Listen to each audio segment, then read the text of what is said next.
तेलंगाना के 33 डिस्ट्रिक्ट्स में जो भी आवाम के मसाइल है उनके ऊपर गौर करके उनको करीब से समझ के आवाम के दरमियान रहते हुए जितने भी मसाइल हमारे साथ हो सकते हैं उन मसाइलों के लिए लड़ के कुछ ना कुछ सोल्यूशन निकालने के लिए तेलंगाना जागृति ने तेलंगाना जन्म पड़ताल प्रोग्राम लेके हम पूरे 33 डिस्ट्रिक्ट्स में तेलंगाना के दौरे पे हैं।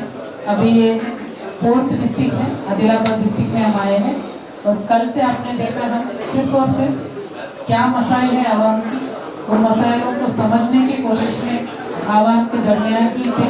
कल दिन भर हम काफ़ी सारे इश्यूज़ को नोटिस किए। कॉटन फार्मर्स के इश्यूज़ हैं, जनाका कोराटा जैसे इरिगेशन पेंडिंग प्रोजेक्ट्स का इश्यूज़ है, स्टूडेंट्स के इश्यूज़ हैं, वुमेन के इश्यूज़ हैं, यूथ के इश्यूज़ हैं। ये सारे इश्यूज़ को देखते हुए ये सारे इश्यूज़ पे जितना भी हम दबाव डाल सकते और सरकार से हुकूमत से सोल्यूशन ले सकते उसी कोशिश में है।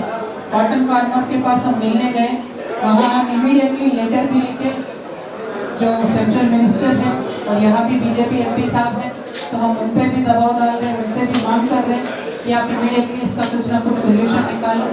और जो जन्म पाटा और जागृति का मेन एजेंडा है, हम यही चाहते हैं कि हमें तेलंगाना के जितने भी आवाम हैं, जितने भी क्लासेस हैं, जितने भी कम्युनिटीज़ हैं, जितने भी कास्ट हैं, उन सबको अपनी हिस्सा मिले, इज्जत मिले और हुकूमत मिले।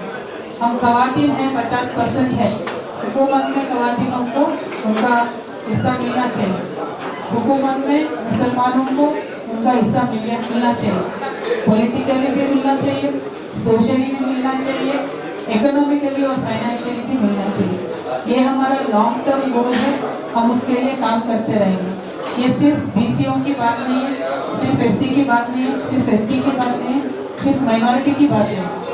हम समाजी तेलंगाना चाहते हैं। समाजी तेलंगाना का मतलब यही है कि समाज में जितने भी तबके हैं उन सबको उनका हक मिले और उस हक और हुकूक के लिए हम बराबर कोशिश करते रहेंगे। और ये करने के रास्ते में जो भी हमारे सामने आवाम के मसाइल आएंगे उनको भी सॉल्व करने का कोशिश करेंगे। आज से प्राइवेट कॉलेजेस बंद है। क्यों बंद है? कौन पढ़ते हैं प्राइवेट कॉलेजेस में? गरीब बच्चे जो फी रिएम्बर्समेंट पर डिपेंड होते हैं वो वहाँ पे पढ़ते हैं, लड़कियाँ भी पढ़ते हैं और लड़के भी पढ़ते हैं। आज से प्राइवेट कॉलेजेस बंद है क्योंकि हुकूमत ने उनको उनके पेंडिंग बिल्स रिलीज नहीं किए। ये शर्म की बात है। मैं प्राइवेट कॉलेजेस को इस इश्यू में सपोर्ट करती हूँ, लेकिन उनसे एक ही रिक्वेस्ट करती हूँ, आप 1 या 2 दिन सिंबॉलिक प्रोटेस्ट कीजिए, कॉलेजेस 1-2 दिन के लिए बंद रखिए, लेकिन बाद में कॉल कीजिए। आपके तरफ से हम लड़ेंगे हुकूमत से। अगर आप बंद रखेंगे तो बच्चों को बहुत दिक्कत हो जाएगी, उनको एग्ज़ाम लिखने में भी बहुत ही दिक्कत हो जाएगी।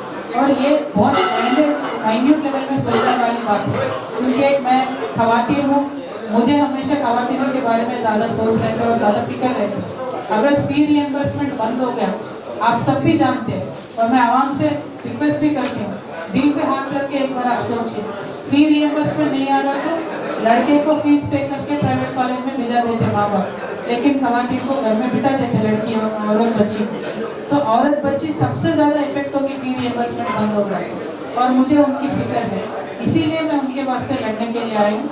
और हर ज़िले में जहाँ जहाँ हो सके, जितने लड़कियों से मिल सके, जितने लड़कियों के हॉस्टल में जा सके, फोकस करके मैं वहाँ लेना चाह रही हूँ। मैं सरकार से, हुकूमत से यही रिक्वेस्ट करूँगी कि आप फी रिएम्बर्समेंट एक सोशली रेवोल्यूशन लाने वाला प्रोग्राम है, उसको आप ख़त्म ना कीजिए, उस पर आप अमल कीजिए, उस पर आप तवज्जो दीजिए, क्योंकि आप कॉन्ट्रैक्टर को हज़ारों करोड़ों पैसा दे चुके हैं, लेकिन 100 करोड़ जो फी रिएम्बर्समेंट का पेंडिंग है वो दे नहीं पाए।